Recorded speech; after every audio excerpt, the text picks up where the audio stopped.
Ruhdan heç nə silinmir. Bəs deyirik axı bizi bağışla. Bağışlamaq bir şeyin ruhdan silinməsi deyil. Bilirsiniz necə bir şeydir? Örtülməsidir. Belə bir qayda var da, yaranan itmir. Maddə də itmir ki, bilirsiniz də. Eləcə də heç nə. Mən bir söz dedimsə, həmişə var o söz və səlam o itməyəcək. Mən bir baxdımsa, təsir ruha düşdüsə həmişə var. Sadəcə olaraq tövbə nədir?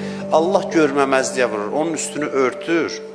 Və sanki əməliyyat aparır da ruh üzərində. Sanki məsələn bir virusdur, onu neytrallaşdırır, hər yandan bağlayır, həm görünmür, həm də başqa şeylərə təsir qoymur, amma həmişə qalır ruh. Heç elə bir baxış yoxdur ki, ruha təsirsiz ötüşsün. Mütləq ruh üzərində təsir göstərir. Ona görə tövbə əhəmiyyətlidir deyə bu ayda ki, deyirik, Allah bizi bağışlayıb, Allah ruhumuzda olan o bütün o ləkələrin üstünü örtməklə məşğul olur. Ona görə ki, tərk-ü zəmb əhvan min tələbət tövbə. Günahı tərk eləmək tövbədən daha asandır. Tövbə çox əzəmətli bir prosesdir. Haram baxışdan çəkinmək üçün gərək başa düşəsən, anlayasan ki, baxış insan ruhunda həmişəlik təsir buraxır. Və haramdan çəkinmək üçün dediyi məhrum olduğumuz şeylərə göz yummalıyıq.